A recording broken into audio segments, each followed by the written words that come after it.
It's Backstage Pass with Steve Ryan. And here's your host, Steve Ryan. Hi. Hello. Hey, How how are you, my doing? friend? I'm fine. I'm just putting some bling on Yeah, because thanks. I like to make an effort. You like the t-shirt? I love that. Where can I buy one? It's a one-off, bespoke, bespoke for promotion. Yeah, yeah. Hey, thanks for staying up and working late with me. It's not late, it's 7 p.m. That's fine. That's close to my bedtime, brother. I'm I just love it. kidding. Look, I've got to apologize. I've been swimming, so my hair is all flat and funny. I've been trying to put this together for a minute, and I'm so glad to see you. And I'm a big fan of yours, Limahl, and I want to talk about the new stuff and go back into the history a little bit, if that's okay. Yeah, of course.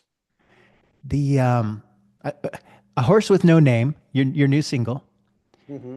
which I love the intro to that song. That just, I mean, it catches you just like that. And that's something that's not on the original. So Yeah. just experimenting with the arrangement. There are three different things on my version. Um, can I talk about that? Yeah. Yeah, so we open with the la-las, which is not on the original. There's also a key change, which is not on the original. Wasn't planned. I mean, these things are not planned. It's a very organic process. You just experiment, you throw things around, and you go, that's working, that's not working. And then the last thing is the la-las and the main hook have been through the There's on a Horse Your Name, crisscross each other on the final chorus. And when we tried that, I was like, that's, I got very excited. So it's really nice to bring something new to this classic, really, because to touch, to play around with a classic is very dangerous. And there'll probably be some 70s aficionados that tell me what's the word, blasphemously played around with it or whatever. So.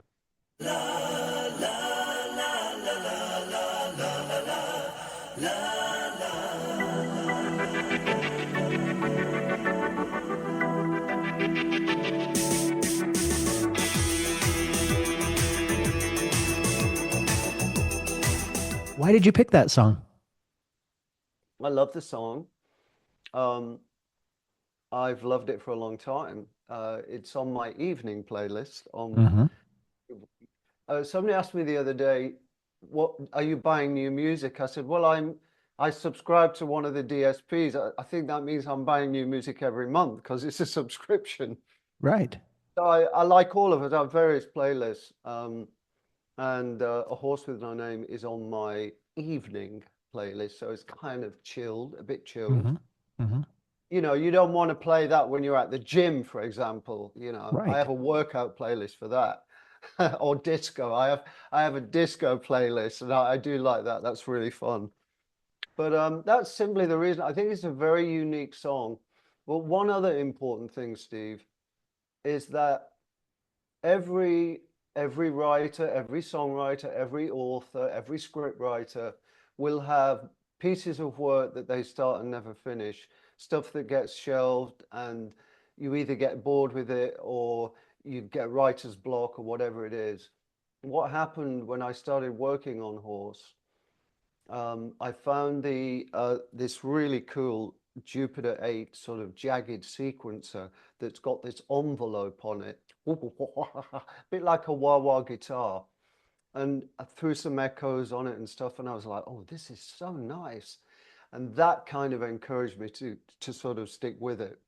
So it sort of came to me a little bit, because it was quite easy. Uh, I say easy, it's never easy. You know, Right. everything is kind of poured over, but you have to dig for the treasure, you really do. I say to friends, there's no new melodies left, there's no new lyrics left, And I am stuck in the past to a certain degree because all the stuff I listen to is old. Yeah. But yeah, but it's very unique lyric. It's it's not something I would have ever written. I know that because I've read, I did my research. The band member of America, Dewey Bunnell, the songwriter. Did you know, by the way, the song was written in the UK? I think that's cool. I didn't know that.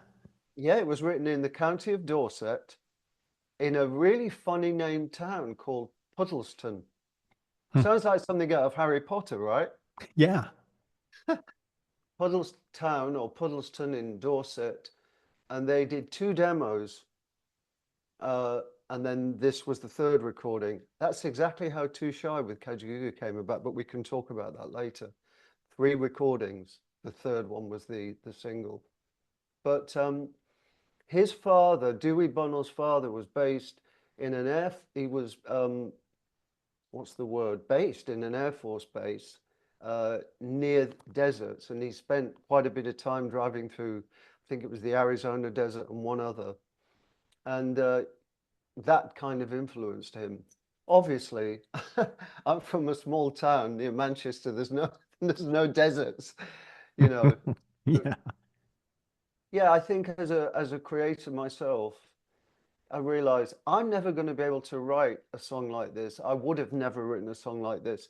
Lyrically, it's so kind of interesting as well. And so those are the, some of the reasons Yeah. why I chose that track. You talk about that Jupiter 8. Is that the synthesizer that a lot of people, a lot of bands in the 80s were using? Totally. So it came out about Kajagoogoo had one. We got one. A business friend of mine invested £10,000 in the band around 1980, 81, before we met Nick Rhodes from Duran. And it completely changed our demos. Mm. I still believe to this day, if we hadn't had those synthesizers, they were the latest new kids on the block, if you like, of synthesizers. I don't know if Nick Rhodes would have been interested because suddenly we sounded like all of our contemporaries at the time, Eurythmics, Soft Cell, Human League, and others. Yeah. Well, Um, I was just going to but say, no, I talked to Ian from the Human League a few weeks ago, and he had talked about he had put some new music out, and he said what got him to write the new music was he pulled out that old Jupiter 8, is what I thought he said, and it was all dusty. He hadn't been on it in years, and he was going to donate it or sell it or something, and he started playing around with it. He just wanted to make sure it worked, and he just got wrapped up in it, and all of a sudden he had a bunch of new material. the you know the old days of a huge synthesizer, very heavy too, with all these sliders and faders and knobs and stuff. But of course now it's available as a plugin Right. in the audio software that everybody's using, and that's what I did. I sold all my equipment back in the late 90s, Mm. early noughties, because they weren't needed. Yeah. It was taking up so much space. However, and I did get a good price for it second hand, but now you probably pick one up for, I don't know. I don't know. I'm guessing 5, 6, 7, 8,000 pounds to Mm. get Wow. a Jupiter 8 because they're a classic synth. They're not around. You can't get Yeah. hold of them. They're not being made anymore. Do you wish you hadn't sold it? Not really, because I am excited by new technology as well. Although I still believe that there's something in an analog tape recording that's not quite there, But I'm probably biased because I'm listening to all this older stuff. But I just hear that warmth, Yeah. and I say in my live shows, I'm so proud of the fact that Too Shy was recorded on 2-inch analog tape. I remember, watching the tape machine go by, just like all those other great recordings before it. Never Ending Let's Story too. yeah. Sorry, was also on analog tape. It's kind of like listening to vinyl as opposed to a digital version. I just love vinyl. I love the sound of vinyl. Yeah, me too. When Too Absolutely. Shy came out, I was a club DJ, and man, we played the crap out of that song in the club. Did you have the And 12-inch mix? yeah, yeah, and Yeah, I think, correct me if I'm wrong, I think it's about 110 BPMs. it And is. so, Yes.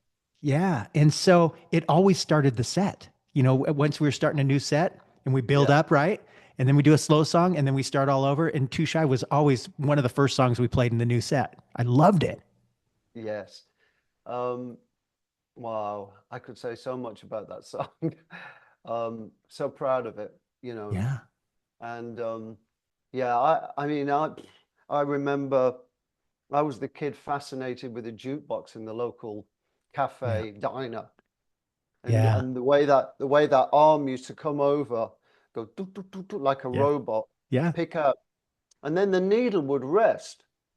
This was one of those jukeboxes where it was playing the record on while it was on its edge, not Yeah. flat. Right.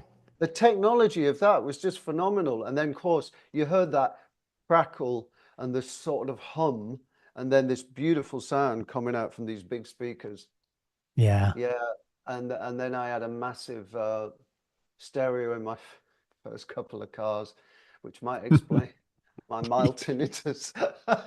You and me both. You and me both. Yeah. Well, but a lot of people are putting out vinyl again now, and I'm so glad it's kind of making a comeback. You know, at the height of Too Shy, when it was number one in the UK, it was selling 30,000 they were printing no, they were selling 30,000 copies a day, and they couldn't keep up with demand. And EMI Records had to enlist the help of a competitor's pressing plant.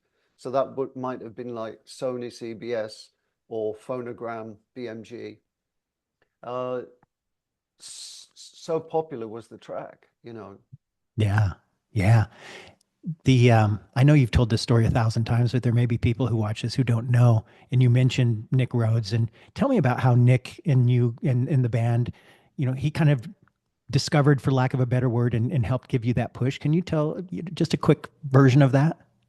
Yep, I was working at a very cool club in London's Bond Street, a very cool street, Princess Diana's favorite street, very big brands down there, and architecturally, just beautiful history. So there was a nightclub on that street called the Embassy Club. I used to see Steve Strange in there, Boy George, Gary Newman, um, Bananarama girls were in there. And I'm just having the time of my life. I'm like 20 years old, just meeting all these people and interacting with all these people. And one night I served a drink to Nick Rhodes, who was in with his manager, or one of his managers, Paul Barrow. Duran were managed by the brothers, the Barrow brothers, Paul and Mike, who owned the nightclub in Birmingham where they first met. And I just got talking. I guess you could say that Kajagoogoo at this point were ready to be presented to someone. So we'd already had this fantastic equipment and we had the demos, and I started enthusiasing about my band and telling him how much I loved Duran and blah, blah, blah. And to my surprise, he said, well, why don't you send me your tape? Wow. Because cassettes, you know. And I sent him the tape. Cutting a long story short, a week later, he called up, and it was an old telephone on the wall in an apartment just north of Hyde Park. It was the middle of the afternoon, and I picked up the phone. I've been waiting for the call, really, but not knowing. I didn't have his number. So, Right. you know, I gave him my number. Picked up the phone. He goes, "Hi, Limahl, it's Nick here. I've listened to the tape. I really like the tracks. I'm going into EMI Records and I'm going to tell them I want to produce you." And that's what happened. Wow. And And think I, about it. go He, on. you're probably not the first person who ever was a musician who was trying to get him to be interested in what they were doing. Yeah, I guess you could call it serendipity, right time, right place. Um, really looking back, it's weird that because Duran were very early in their career, so why was he looking to put another string to his bow so soon? Yeah. But thank God. And that's what happened. But let's not leave out Colin Thurston. So Duran's produced Colin Thurston, great, the late Colin Thurston, sadly. Colin was a real kind of old school engineer, and having Colin and Nick together, it's a bit like, you know, that TV show you have called The Shark, Oh, like Dragons. It's called Dragon's Den here, where somebody goes in with an idea to look for oh, investors. Shark Tank. Shark Tank. Yeah. Is that what it's called there? Yeah. Here it's called Dragon's Den. Yeah. But it's a bit like going in Shark Tank, and instead of getting one shark, you get the two, you Mhm. know. So Yeah. we had Colin Thurston and Nick Rhodes. And in a band with 5 personalities, you need someone who can crack the whip. You need a captain of the ship. You know, the guitarist wants the guitar louder, and the drummer wants the snare louder, and so on, you know. So we're just all told, right, you've played your part, get out the room and let us do our thing. And you couldn't argue. So the combination was good. Yeah. And I mean, the song, I mean, it still stands up. I still hear it on the radio. And you were speaking of, you know, of your workout tracks. I've got it on my workout mix too, you know, to this day. Well, And you're obviously not, you're not on the walking machine fast enough at 110.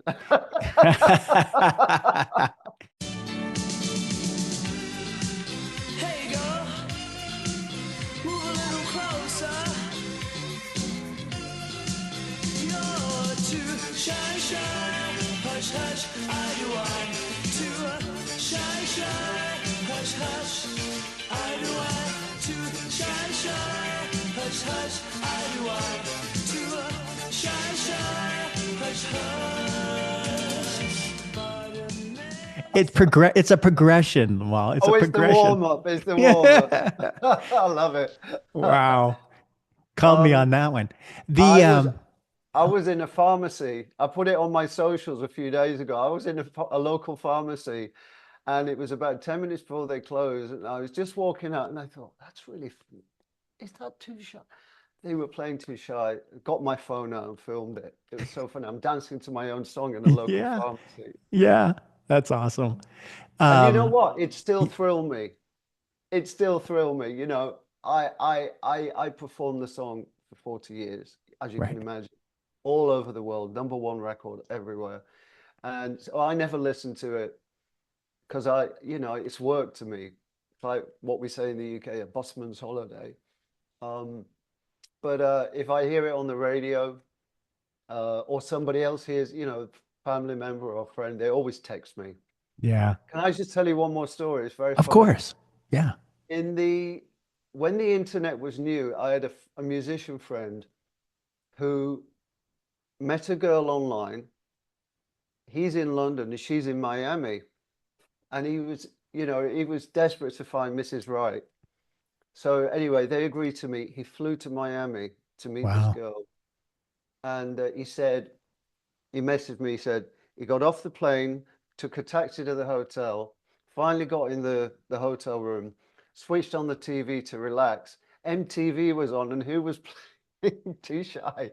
And he Yeah. said, he told me, he goes, I can't get away from you. I That's love so great. All the it. way across the pond. Yeah. Yeah. Wow. The do you remember the first time you heard it on the radio? Yeah, we were told by the promotion guy at EMI Records that the big radio station in the UK in 1983 was BBC Radio 1. Right. They have 2, 3, and 4, all different formats, different programming. But I think we were told that a certain DJ was going to play it at a certain time. We huggled around the radio, and very exciting, very Wow. exciting, but terrifying too. You know, you've got all these doubts. Um, is the mix right? Will people like it? Oh, yeah. Yeah. Nothing was a foregone conclusion. Yeah. Well, and then, on White Feathers, it's kind of a deep record. I mean, Ooh to Be Ah is on there, which is a great tune. Yeah, And of course, Hang On Now, which was a big hit. yeah. Hang on, girl, meet my heart. It knows the best time for new love to start. Hang on now, meet my heart. It knows the best time for us to start. Hang on, girl, won't you remain? And then Kajagoogoo, which is kind of an instrumental mostly. Was that song, um, was that a way to just show the sound of the band without a bunch of lyrics, or kind of how did that happen? I think that's the musicians wanting to show their Mm, musicians, and yeah. I'm totally fine with that.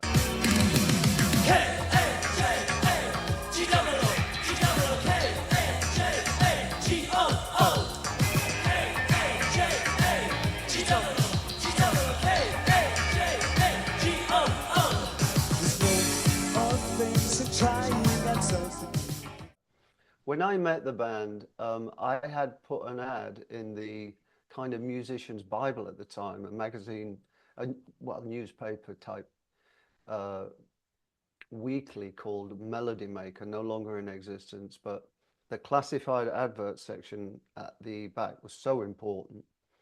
And, there were musicians looking for, bands looking for singers and singers looking for bands and bands looking for keyboard players, etc. And I'd been in two other bands and it didn't quite work out. So I thought, right, I'm going to form my own band. I put an ad in the Melody Maker and it said, you know, singer looking to form a band, looking for keyboard player, drums, guitar, bass. And I auditioned over a weekend, probably about 50. I met 15, audition's the wrong word. I met about 15 musicians. And although most of them were nice guys and had some talent, it wasn't quite gelling with me. Also, I was looking for image because in my mind, when I was looking at bands that influenced me, Japan, I'm looking at the image of Grace Jones, for example, and people like that, thinking these are really strong images, and the image was lacking a lot, and I was quite image driven. So, I'm there thinking, oh, what do I do? What do I do? What do I do? Then the phone rings, and the bass player from Kajagoogoo, Nick, the band were then called Art Nouveau, rings up and he says, hi, I'm Nick. We're in a four-piece band. We've had an advert in looking for a singer, but we haven't found anyone. I know you're looking to form your own band, but if you haven't found that band, he goes, do you want to come up and see us? So I got the train up to Leighton Buzzard. This is a town about 50 miles north of London. Dressed to the nines. I was getting shocked looks. I posted on my socials what I was wearing the day because I was at the Embassy Club. I was being influenced by all this like crazy stuff. It was so much fun. And got off the train at Leighton Buzzard. Nick met me. We went down to the greeting card factory where they rehearsed in the evenings because the drummer worked at the greeting cards driving a van, and the boss said, yes, you can rehearse, there's a lot of space in the factory and you can make a lot of noise and it won't cost anything. So but they played two songs. They had a synthesizer, a monophonic synthesizer. That was important. I heard two songs that they'd written, and there was an energy, and I recognized the musicianship, and I thought, yeah, I'll give this a go. This looks interesting. So if you fast forward to your question, why is there an instrumental track on the debut album? It's the guys being musicians, the musician, because think about it, they've all trained for years. Yeah. It's very frustrating when you have a hit record out of the blue and the media say overnight sensation. Nothing could be more overnight, believe me. I mean, I've been in theater shows and three bands and it was like 6 years in the making for me. Yeah. Last night I watched the VH1 Reunited 2005 episode, Hmm. and I saw an interview with you, and you had said something to the effect, I'm paraphrasing, that when you split with the band were trying to get rid of kind of a teen idol image. And that kind of struck me as odd because didn't the Beatles and Elvis and Duran have all of that? And Wham. And Wham? Yeah. Yeah. I mean, you could keep going. The problem is they didn't have a good manager. The manager was a friend of theirs from school who kind of um, took on the role. It kind of organically happened. He wasn't really a businessman. And he couldn't really crack the whip. So, I know that EMI Records desperately tried to fix it. And yeah, it shouldn't have happened. I mean, everybody's life has a what if. What if I hadn't gone out that night? I wouldn't have met that person. What if I hadn't gone down to that pub? I wouldn't have got that job or whatever. It's a bit like the film Sliding Doors. you know, it's crazy how it could have been. But that's a big what if in my life. What if we had made a second and third album? A big regret of mine. Everybody knows. I mean, certainly the people who've watched the VH1 Bands Reunited episode, I was fired in a phone call out of the blue. We had played to 40,000 people in Finland at a music festival the day before. On the Monday morning, I got the call. Hi, Limahl, we're all here in a meeting and we've decided we're going to do the second album without you. Just like that. And Wow. they'd planned it for a while. And the reason they didn't tell me was if I got upset and pulled out of the festival in Finland, we would have got sued for a lot of money. So it hurts me to think that they all knew what was going to happen and they were being kind of two-faced about it. Because I really thought, I felt like they were my family, really. You know, uh, yeah, there you Yeah. go. It's just one of those things. On that same episode, Stewart said, we got rid of the wrong person. It was Jez who said that, wasn't it? The I thought it drummer. was Stewart, but you could be right. Oh, that's interesting because my mother swore it was Stuart. I was saying, no, it was the drummer, Jez. So maybe I got it wrong. Oh, that's funny. Yes, well, there you go. I need to rewatch that because that's important coming from Stuart because he was part of the real core, Mm. Stuart. Because after I was fired, a couple of years later, they fired the drummer, Jez. So Jez and I always had this kind of, you know, a bond. It created a bond because we've both been kicked out. I mean, the way I try to explain it to people is two people in a relationship can't work things out sometimes. Imagine five, in a Right. band. I want, obviously, in 84, you put out that solo album, and Only for Love is one of my favorite songs by you. I just love that song.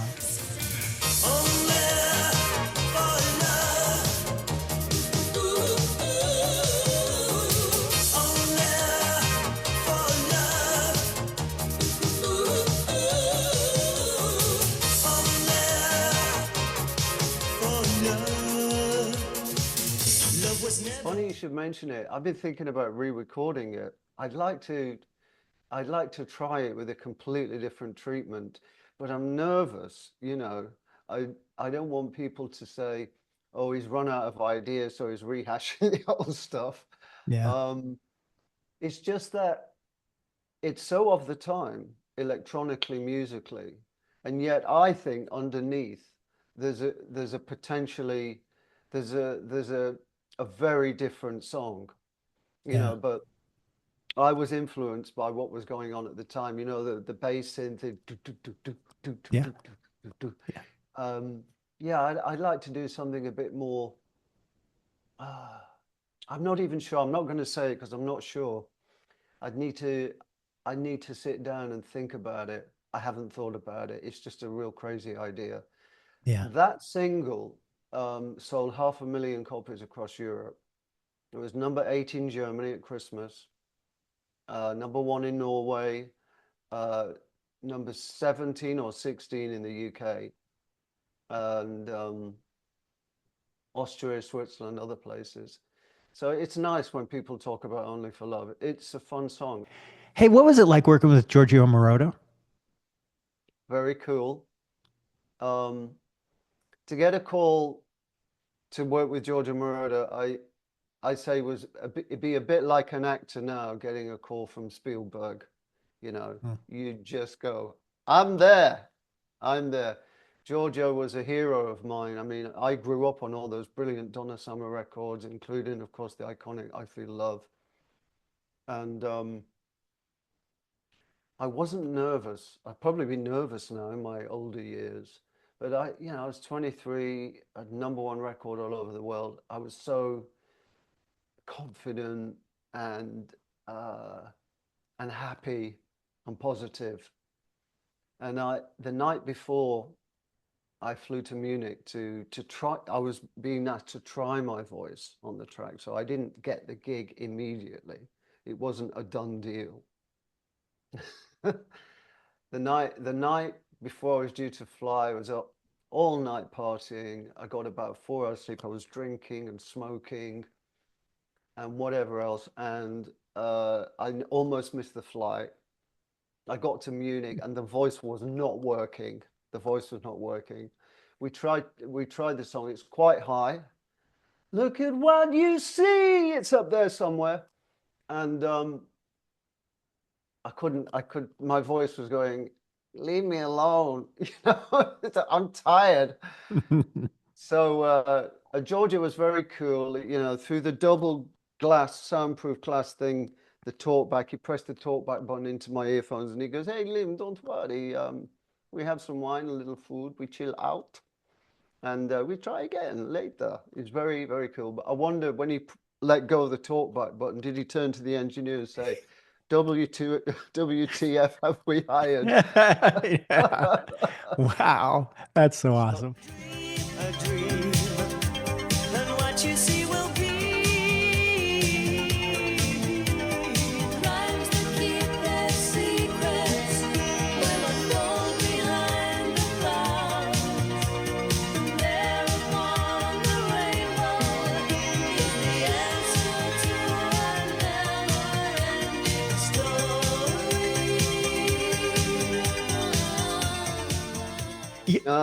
And that's exactly what happened. So we had food and wine. Singing's an evening thing. Well, it felt like that to me. And as soon as 8 o'clock, I nailed it. I warmed up a bit, and I mean, the body recovers quicker when you're 24. Well, yeah. And it's kind of had it's kind of had a resurgence since it was used in Stranger Things. Yeah.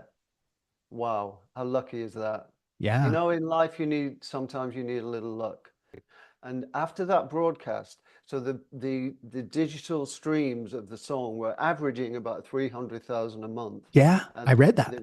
They went up to 1.5 million after the broadcast. And I used to, because I have access to the streams and the numbers and stuff, and I watch the stats.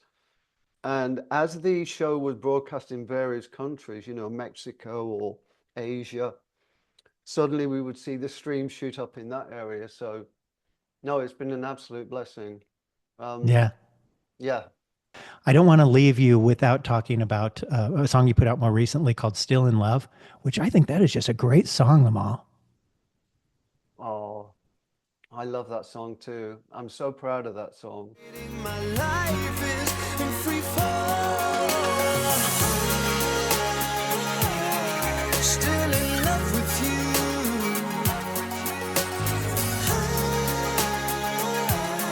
Still in love, it's true.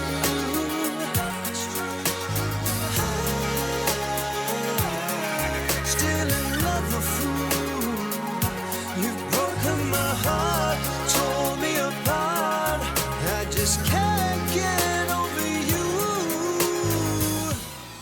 Painful lyrically, But I love the fact that I was able to go so dark lyrically, and yet the chorus feels optimistic. This poor guy, person, it could be a girl, just yearning, still in love.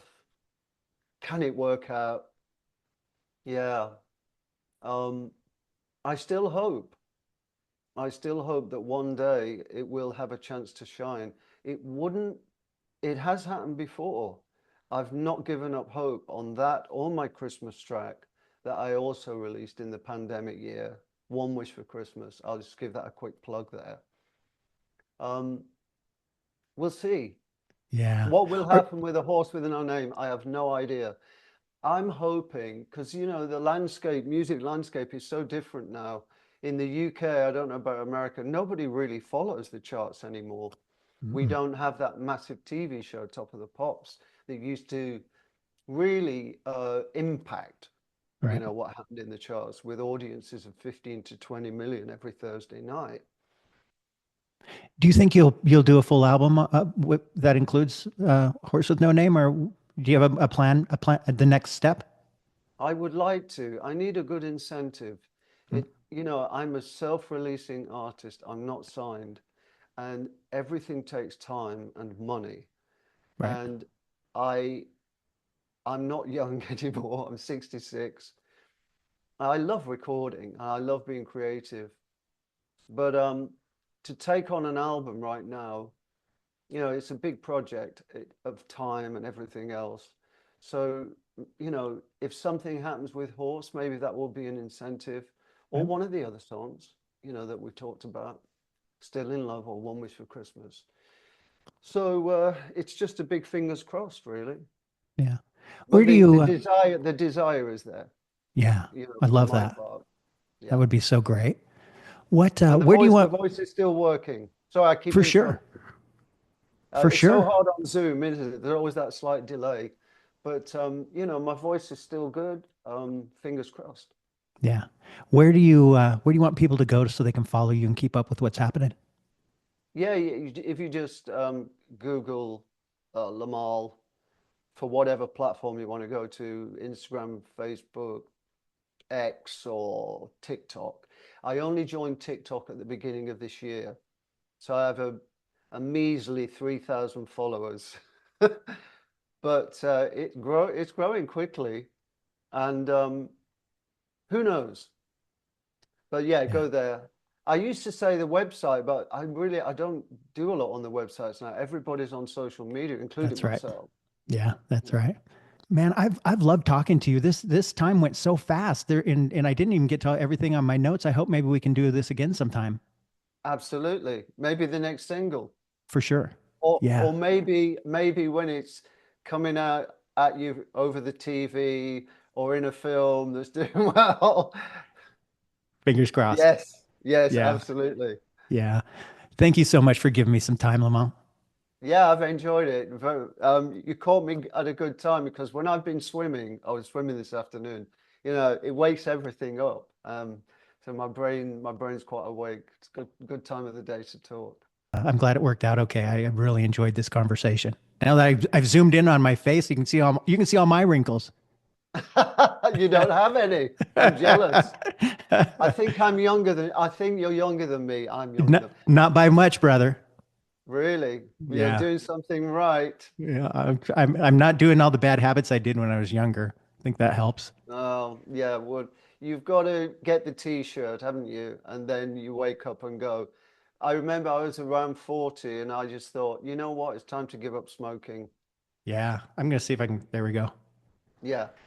So, yeah, hopefully you get through your young heady days and you come out of it the other side, Yeah. um, vaguely sane. Yeah. Fortunately, we've done that. Yeah. Some are not so fortunate. Yeah. Well, my friend, you look great and you sound great. And I appreciate you giving me some time. Let's do this again. Yeah, absolutely. All right. All All the right. best, Steve. Thanks. Same to you. Good luck with this single and whatever else we do next. I'll keep an eye on your social. We'll get together again. Fantastic. All right, my friend. I'll see you later. See you later. Bye. For questions or comments, email Steve at steveryan.songoftheday@gmail.com.